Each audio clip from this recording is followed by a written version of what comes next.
have Sasikumar with us. Sachin gave a brief intro about it, but let me continue with that. Shashi brings over 2 decades of expertise in developing scalable digital public infrastructure. Played a key role in the way we transact and make digital payments, like Sachin said, with UPI.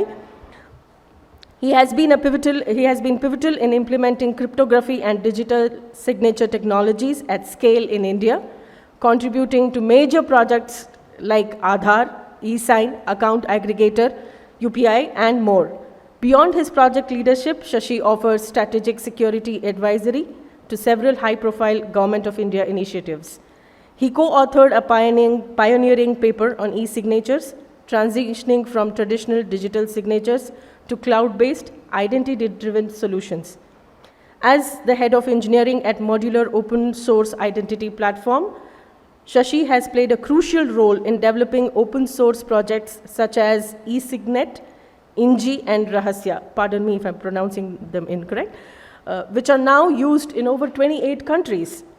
Passionate about advancing open source digital public infrastructure, Shashi continues to drive innovation and security in digital space globally.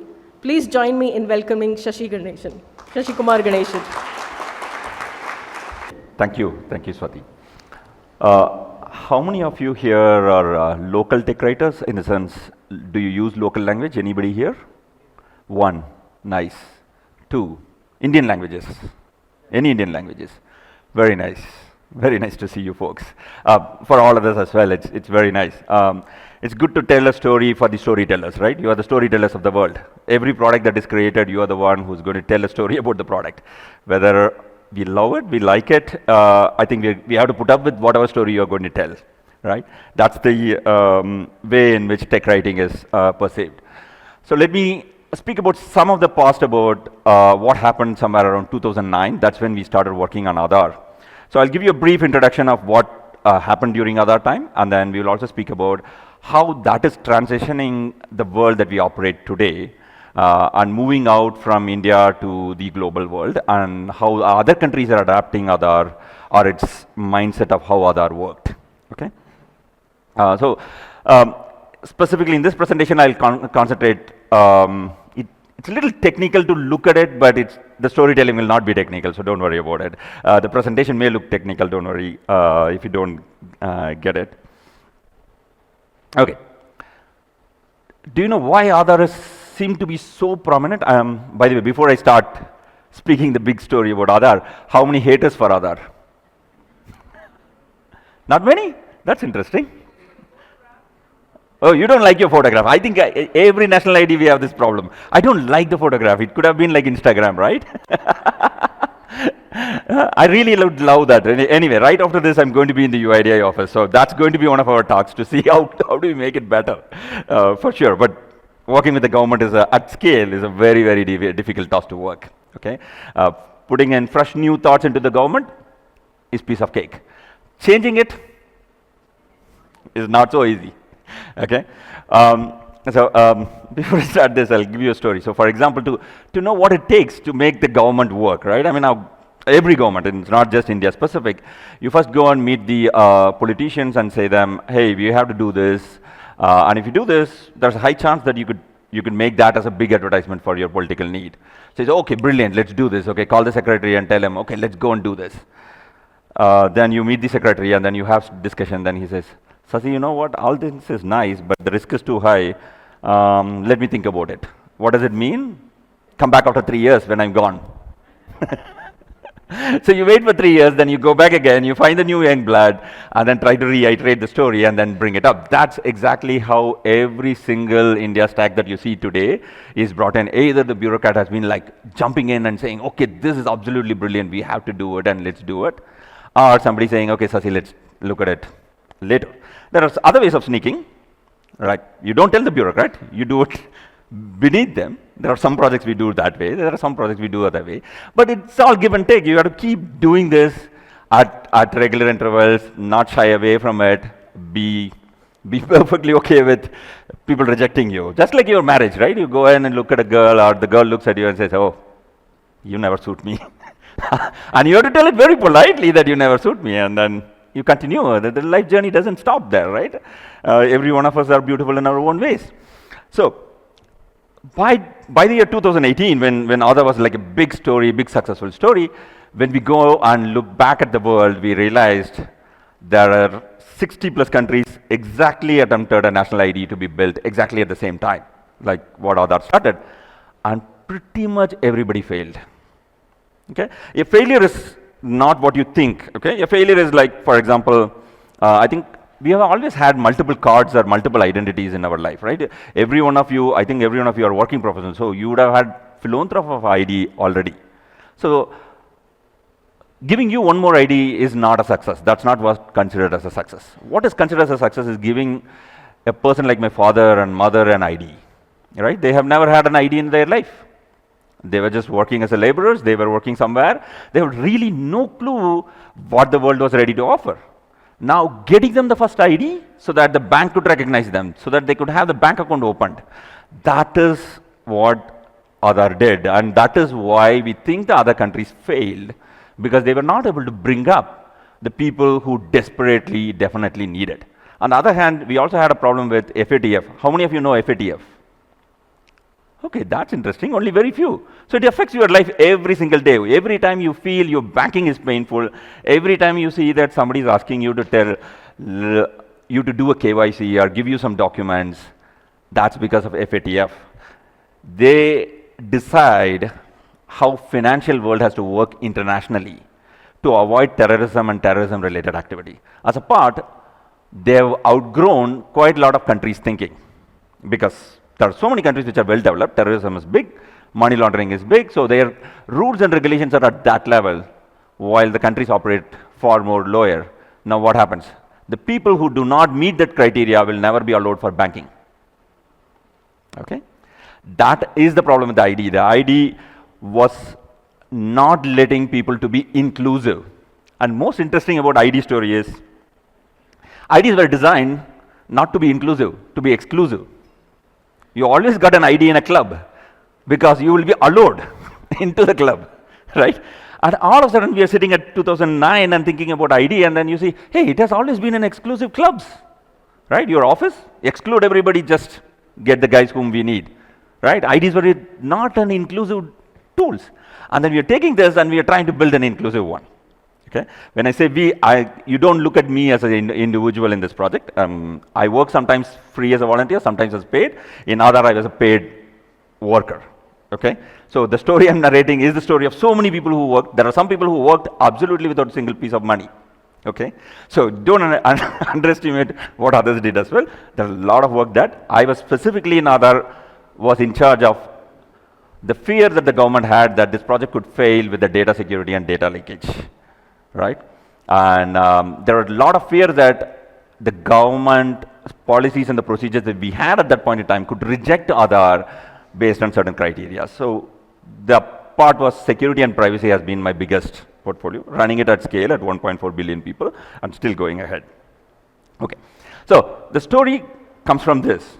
You have to look back to see at 2018 that what happened in the world, and then you realize why we have been successful. Some of the stories is on the hindsight, right? You come out of a success, then you go back and look at it. Oh, those decisions that we made has resulted in success. But not everything is success, right? While you're proud of some things that we did, there are certain things that we could have actually done better. For example, it pains you to see that a old person has to go and wash his finger with some stone or something. I don't know how many of you have seen these videos or reality. There are places where some old person has to get a ration or a social benefit, and the person's fingerprint would not work. And they would go in and they would have to have a soap water, rub their fingers on the stone, and then they come back and do it.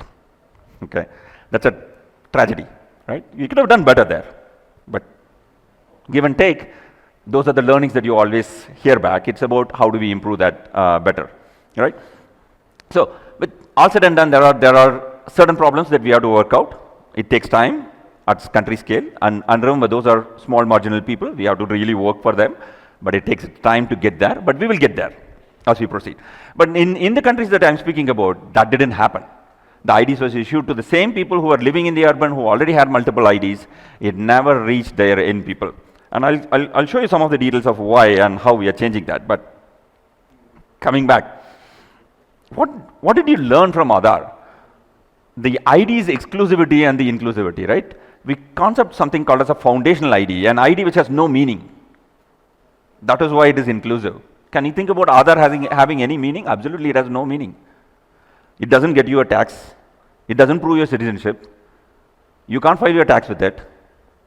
You can't get an employment with it. Nothing. It doesn't mean one purpose at all. It was just foundational to get the next ID that you needed.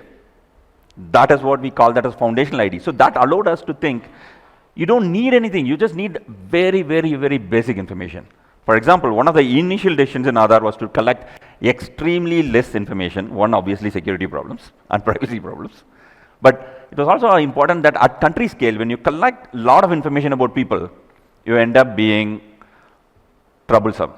Your data doesn't live, your data dies. For example, your PAN card address or your, I don't know how many of you have your addresses extremely wrong in variety of cards, right? That's the common thing.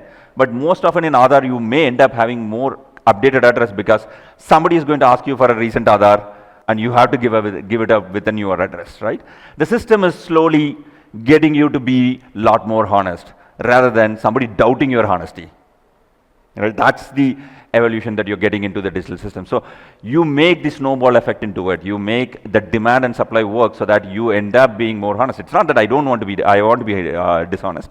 It is just that the system makes it very inefficient for me to update an address. Okay. So the foundational ID thinking came in from that perspective that let's look at something to collect just exactly 4 information. Your name, your date of birth, your address, and your biometrics. We don't collect anything else. We don't care about anything else. Right? That was very important. The second most important thing was to find a process that works with FATF and other regulations. If you have seen in the past, in order to get an voter ID, you need a birth certificate. Okay, in order to get a birth certificate, you have to bring your parents. There are so many homeless people in this country. Correct? How are we going to get them? Aadhaar has an interesting way. You could even tell that I live under this bridge. It's still a valid address proof. Okay? That is how you start thinking for the Indian context. You work out multiple ways. There are failures. Again, you go back, relook at your design, keep it up to date. And you continue to do that. That's essentially what became the principles of what do you think is needed. So suppose somebody has no idea at all. For example, women in this country, right, for whatever great reasons, with all the pride that we have so many women goddesses, we have still treated our women to a great extent. We have not given them an ID at all. So a lot of women do not have a bank account, are controlled by men in terms of money and finances. That essentially means they don't have the freedom. It's not that they are not allowed, okay? I'm not mixing up those things. I'm just telling you there is no form to identify and help them out in there if there is thing. And it made them to be dependent on somebody by default. How do we unbundle that? How do we get that out of the way? It was needed to get them an ID. It was needed to make them open a bank account. So along with Aadhaar, we also opened up bank accounts for tons of people. Our bank account penetration before Aadhaar was, I think, somewhere around 13%. And 2050, we were estimated by World Bank to tell that 2050, India will become 40% banked. We achieved that in 5 years time period flat. 80%. India is the most banked country in the world today. We have the highest number of banking per person in the country, not wallet accounts, absolute banks, right? Obviously, there are political will, there is need to have politics, right? Apart from parties, everybody worked to make this happen, right? This project started long before the current government, continued by the government. It is about the continuation that these guys do, right? There are various state governments that came in. How many of you know the federal structure of India? Interesting. You should know. The states are very, very powerful in our country. Okay? You may think the central is powerful. We can't collect the data. When we collected the data, the state came over and asked, Sasi, you're collecting my data. How are you going to store it in the central database?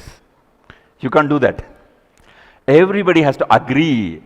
There is a constant negotiation that happens between the state and the central to actually make it work. Okay, that is how it works. That is the federal nature of our country. A lot of times we tend to ignore. We don't know why we vote 2 times. It's a very, very powerful relationship. They all work together, by the way, okay? After all the media news that you see, they all work together. They brilliantly work together to make things work for you. A lot of us do not know. Okay, so that's the learning of Aadhaar. Build it like a platform. Make sure you collect as minimal information as possible. Make sure you introduce processes which will work with international regulations. We introduced homeless peoples. We introduced introducer-based systems for women. Your husband could introduce, a village head could introduce. There are a lot of people who are born before 1989 had no birth certificates. We introduced for them a different model. So every individual we introduced different models so that we could democratize this entire problem of ID and make it more and more inclusive. So it's a big changing philosophy. Sometimes we overlook how much changes we have done in order to make these things work, but that was all essential, and that's the key pieces that are missing. It's not about tech. It's about these processes, and it's about these smaller innovations that could reach to the end people, right? That is the big thing, which others missed, and we caught it, and we were able to make it happen. This ensured that we had a good amount of penetration. So the story has a lot more to do with other stuff. For example, in 2009 when we started, there was no mobile penetration as much as you see today. So there was a big need for being in an offline mode. There were stories about people who would go for almost a week carrying this large Excite batteries and laptops in a ship. For the next 5 days, nobody knows whether they're alive or not. It will take them 5 days, go to a remote villages, go into the remote of the hills, get people registered, and 5 days later they call up to tell what problem they would face. Now you're changing the software, changing it up to date, releasing a new documentation, releasing an update, making sure they are up to date, and then again go on the field. Right? It's a constant innovation that has happened over a longer period to make this work. The same thinking has to now go into how do we use this ID? Okay, well and good, we gave the ID. What's the basic way in which you use the ID, right? Once you give the ID, for example, my father uses the bank card like this.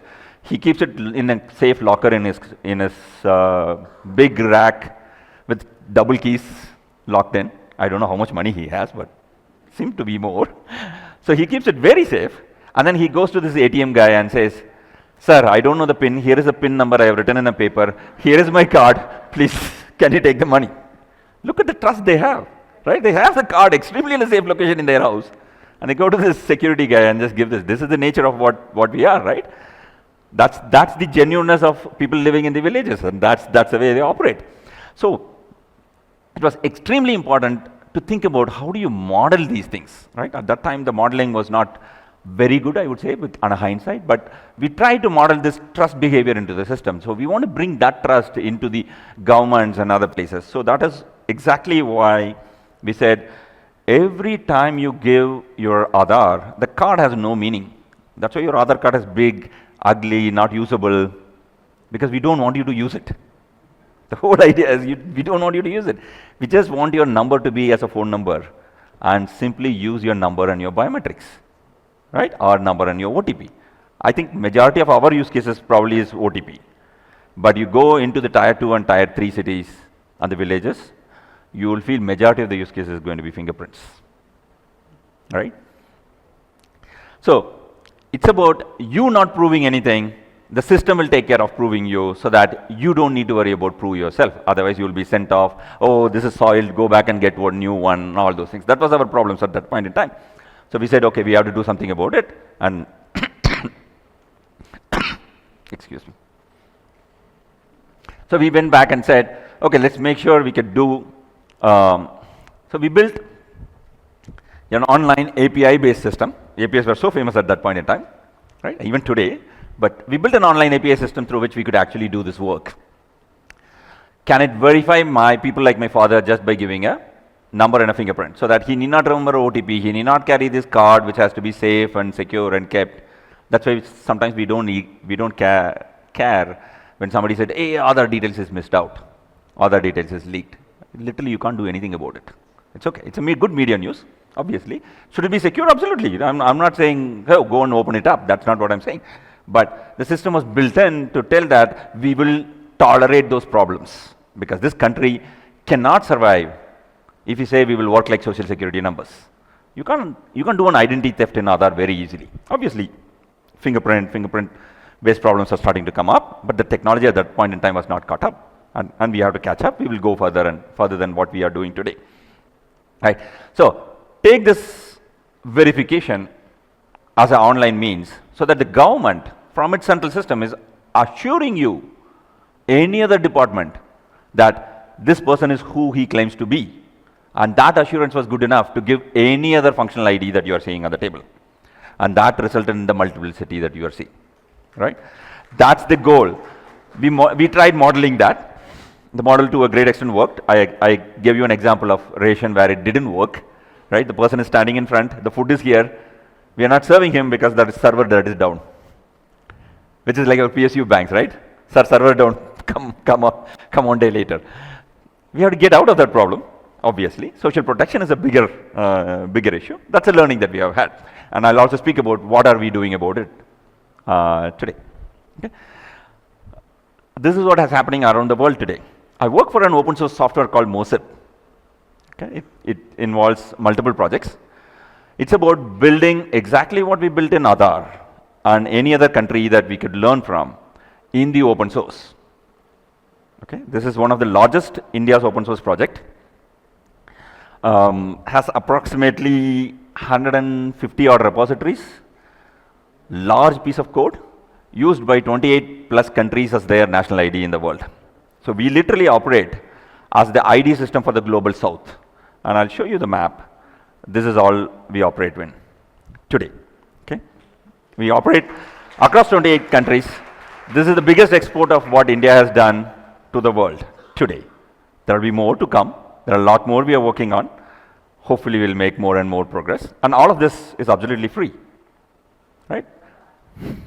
It's absolutely free from our side. Obviously the country pays, the World Bank pays, somebody pays for it because somebody has to maintain, somebody has to buy the servers, operate with it. But at the software level, absolutely free.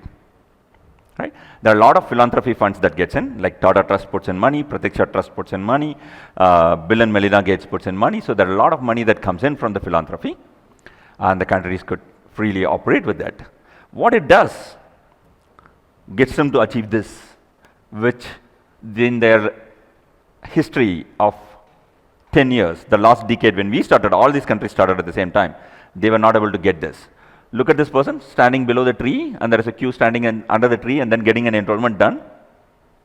This is what we did. We democratized in their countries the model of registration systems. And this is exactly, by the way, Aadhaar also worked. For a lot of us who do not know, who think Aadhaar is painful, who it's not good enough, this is what it did at that point in time. While it has to catch up, I'm no way going to claim that we're good enough right now. We have to get better. We will continue to do that. But this is what it did. It allowed everybody to get an ID. These countries can do a free pilot today, just within 1 month. They just need to sign an MOU, and within 1 month, we could send in everything for them to get ready and start and experiment this on the field with their people and come back with the feedback. There has been a tons of feedback. It has been a snowball ride. It has its own problems and journey. Right now, we are approximately 120 million people registered within the system. We are expecting somewhere closer to a year or a year and a half. This would close to 0.8 billion people would be registered. And remember, these are multiple countries. India is a large country, 1.4 billion can be covered very fast. One decision made, you're all in. Here, every single government has to make a decision. Remember, it's an open source software. A government has to trust in open source software. While so many people advocating that open source softwares are not safe, the government has to put this open source software in the center as a national critical infrastructure. In their country, they have to meet their media, they have to meet their civil activists, they have to work with all of them. We work with civil activists across the globe to make them understand what it is. So there was a big story. There was a big identity person who was working, who was against what we were doing, and she said, what you're doing is not correct. So we took border flight tickets, we brought her to Ethiopia in our last conferences in MOSIP, and told her, walked around the streets and showed that this is the kind of people for whom you are operating. The model that you're saying doesn't operate in those kind of people. There are shoe policies. There are people who are begging there, right? Same like our country, right? There are people who are very rich, very good, we have a good living. There are also people who are poor. We have to accept somewhere the objective reality of where we operate and work within that space. If we don't work, then we don't get the end result. So, idea was to how to work with them. Now she is the biggest advocate of us to say why it has to be done the way we are doing. Eventually, yeah, every privacy topic can come in, every other way of thinking can come in. Now, quickly, what's wrong with the way we are doing today?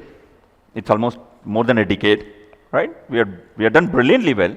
Can we stop there? Can we afford to be at the same place where we started? Absolutely no. And that's the learning that we are having now, right? What's the biggest learning? One biggest learning is we had a case in the court which resulted in cutting our wings, possibly, or making us to learn a lesson that sometimes you have to be a lot more careful about what you do in a national ID kind of infrastructure, right? It could be a learning, whatever way. So we realized we built a single large highway, just like how Bangalore became the hub of traffic jams. The DPI systems could potentially also become a traffic jam. If you say one place or one place only where you can get the verification done, we want to get that democratized. If you think about it, in the past, how did we operate? I had a PAN card. The person who wants to open a bank account would come in, get the PAN card, open a bank account for me. No other questions asked. Today we say, sir, you have to authenticate in the server. You need to be in front of the system. The server is down. You had all these problems. And then there are some people who are worried about, sir, now Aadhaar would know everything that I'm doing. Obviously, we don't know everything that you're doing, but we do know that you have interacted with the bank. We just don't know for what purpose, but we do know that you have interacted with the bank. Do you think it's a kind of a little sensitive area to look at? At the same time, is it even worth the government time to make a decision how many places you are going to operate? If you want to democratize, you want to live little more freedom. In the past, I gave a card and people trusted the card, looked at it, oh, hologram looks okay, looks like non-tampered, I will use it. How do we get to that model? Because that is the only model that could let you grow further into the system. Otherwise, we are controlling it too much, right? Just like my parents control you until you are a certain age. We have controlled okay, your parent didn't control, but my parents did, other parents did, right? A lot of parents do still today, right? You are not going to let your kids just do whatever they want. Just like that, exactly like that, the DPA was born and it had been controlled so long. Slowly you are emerging into a space where it is a little more democratized. UPA is a classic example of one level of democratization, right? You could use a Google Pay, you could use a Phone Pay, you could use a Paytm, you could use any app. The payment still works. Everything operating over some standards that we have built and working together. That is democratization. So we want to get there for ID as well. How do we get there? That's the problem that we were starting to see. And the government was unable to register every private company as a partner within their system because that rule prevented them in operating at that speed. And everybody becoming a partner for a government is also not easy for the government, right? Now it's not going to be easy. Government is about governance. They cannot operate at the model like this. So this is what is happening. We were unable to cater to the speed at which we thought the national ID system should go. That's where the spark about these things are. This is another open source project that we built. It is in its initial operation right now. The image that you see here, instead of one highway, let's build tons and tons of roads, which allows you to be completely decentralized. And all our goal is to say, this is the bare minimum infrastructure that you need in order to operate. And if you could do that, people could exchange information very easily. And I'll tell you what kind of exchange. For example, let's look at your bank statement. You apply for a personal loan. You will give your payslip. You will give your latest bank statement. You will give your Aadhaar. If required more, you will give your passport or PAN card. Then you will have 10, 20 forms that you have to physically sign, and every place of the form. Right? This is what happens today in obtaining a personal loan. Do you think that process is slow or fast? It's extremely slow, and it is very, very human intensive, which essentially means you are creating an entry barrier for people to get a loan. How do we democratize it in a way where I could send it very easily to you, and you could absolutely trust it the moment it came from me? And that is what we are trying to do now. We are trying to find a way in the market to build, you own your data in a way that can prove its trust of the data. And when you give it to the bank would have no questions asked, and they could plain simply trust the data. Moment that could happen, we could entirely speed up this transaction speed, which means the banks will be now more and more motivated to go to the tier 2, tier 3, tier 4 villages and operate at that scale as well, because there is no human involved, there is no cost involved, the risk is low, it is just purely digital systems. You could have one merchant in a small shopkeeper in a village who would actually do that for you. You don't need this trained agent for whom you could have done 10 background checks, who may end up doing a fraud. All of that will go away, which means you're reducing the entry barrier to make that happen. Right? Identity is not just providing Aadhaar, it is about every single document that you have been operating with. If Aadhaar was solution for everything, then once you got Aadhaar, all your loans should have been cleared just like this. It didn't happen. You still have to give tons of documents, you still have to prove your trustworthiness. So there is a lot more need we need to do, and that is what is happening today. We are building an open source application which deals with how do I convert any data into a trustworthy data structure. There are a lot of international standardization that's going on. We operate with them. We work together in a lot of fashion. And the model works like this. You have the issuer, which is like Aadhaar or bank or anybody or it could be even your employer who's giving a payslip. He's an issuer who is giving a document to you. A holder is somebody like us who can keep the document ourselves. It could come over a mail, it could come over a wallet, it could come over anything. And the verifier will have no association with the issuer. It could be an apartment entry guy, or it could be a bank loan.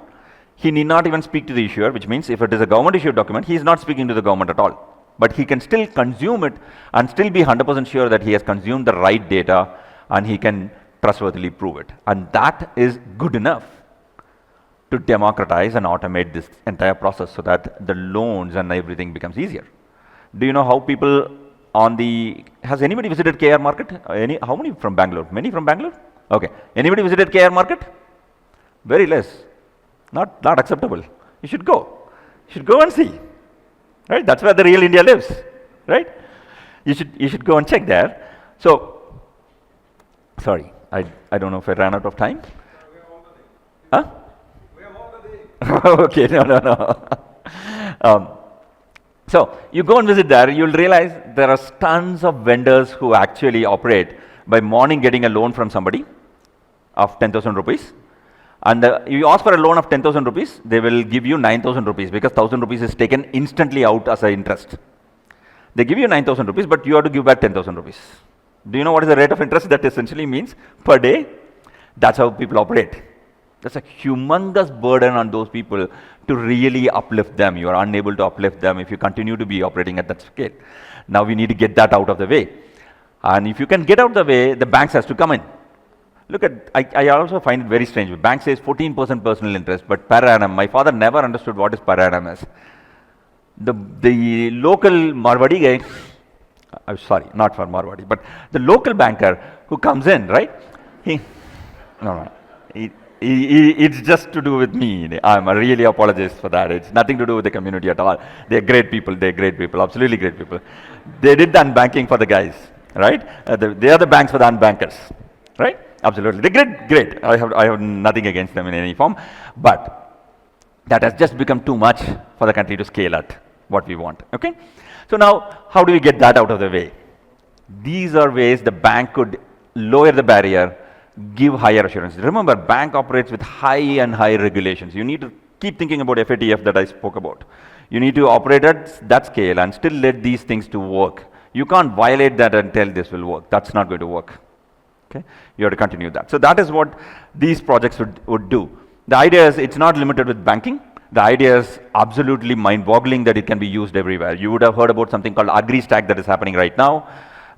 It's about farmers.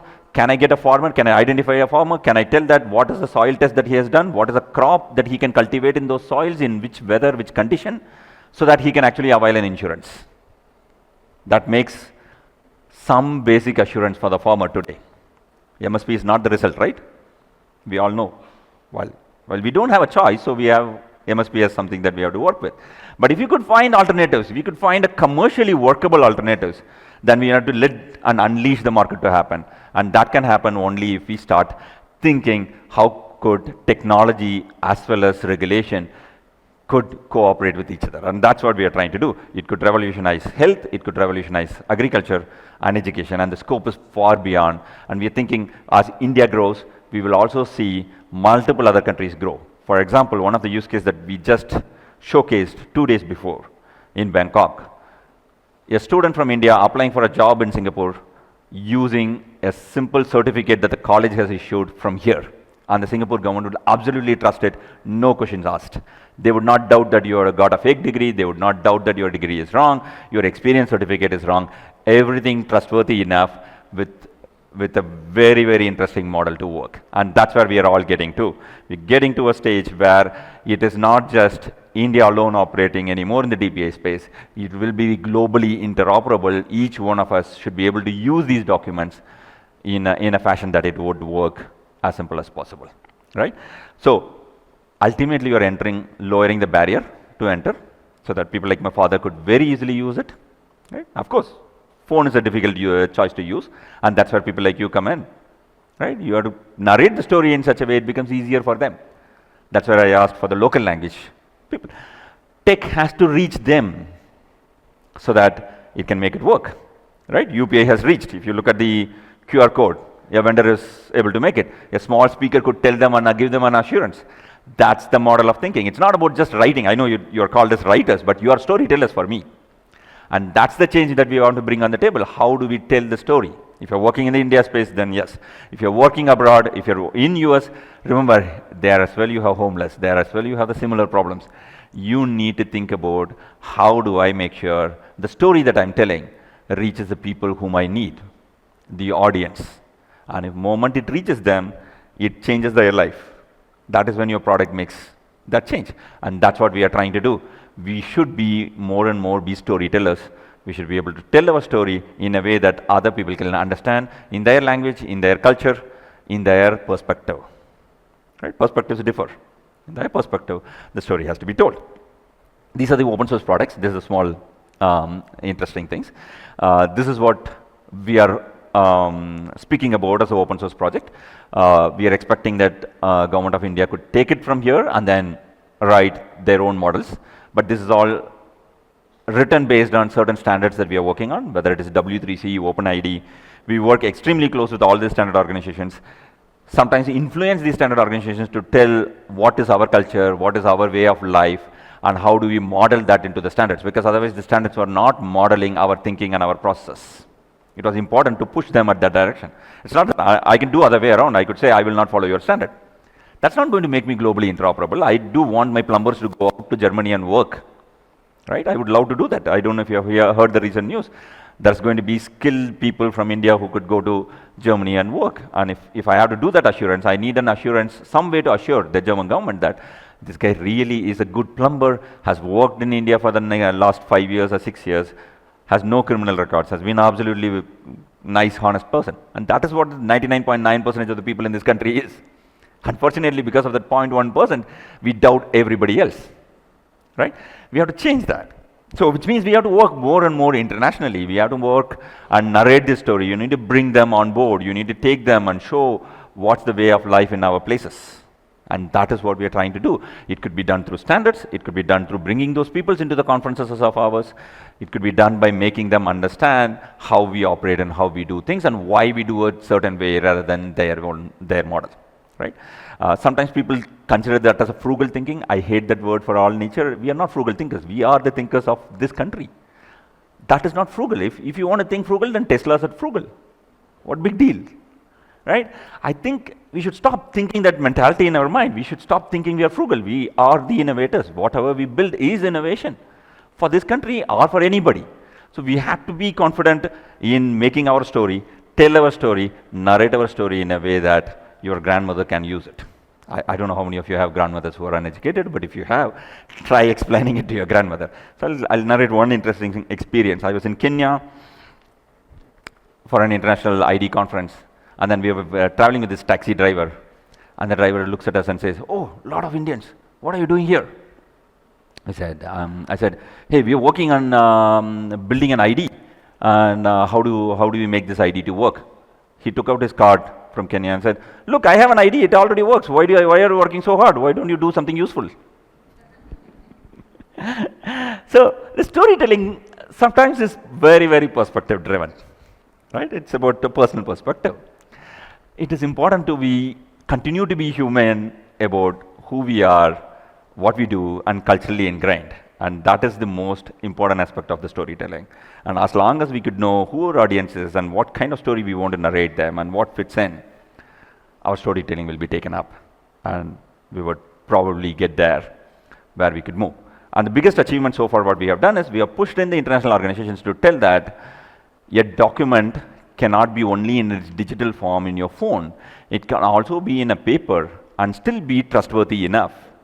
It took a long time, but they're convinced that paper is not going anywhere.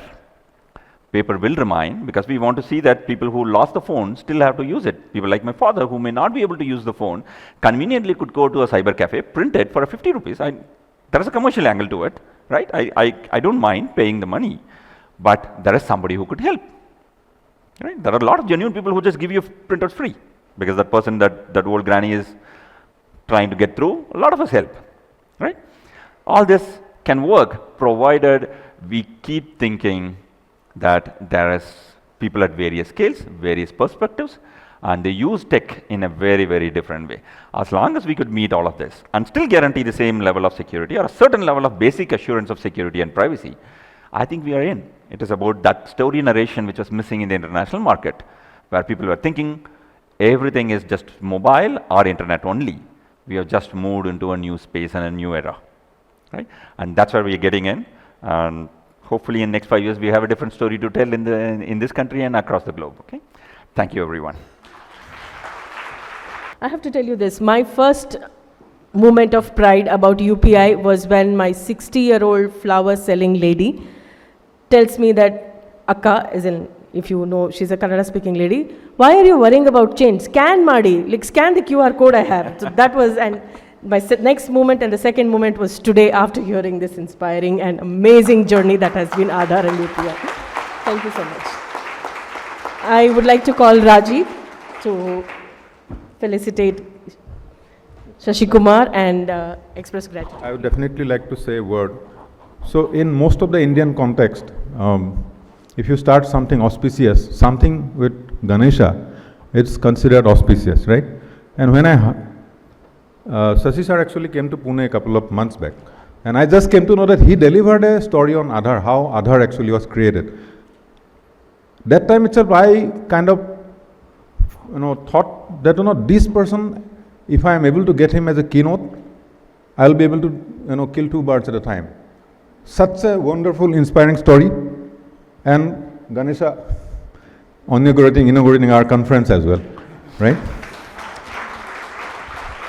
At the same time, although we all feel that Aadhaar is very simple because the way it was made to be appear so simple by such brilliance of Ganesha and his team, he also represents the Indianness right from the day he has accepted. Because I was not sure that it is a technical writers conference. I thought he'll be absolutely busy. Why would he come? When he accepted, I was mostly overwhelmed and I wanted to kind of show our gratitude. I offered him a software-driven car. I asked him multiple times, sir, you tell me what you need. Cup of coffee, tea, whatever. At least that will be our way of showing gratefulness. But he said, no, nothing. That is how simple he is. With his humility, he has also added the Indianness to the entire program and whatever he does. So, sir, we are absolutely blessed to have you here. Thank you so much and hoping to have you again once more. Thank you so much, sir.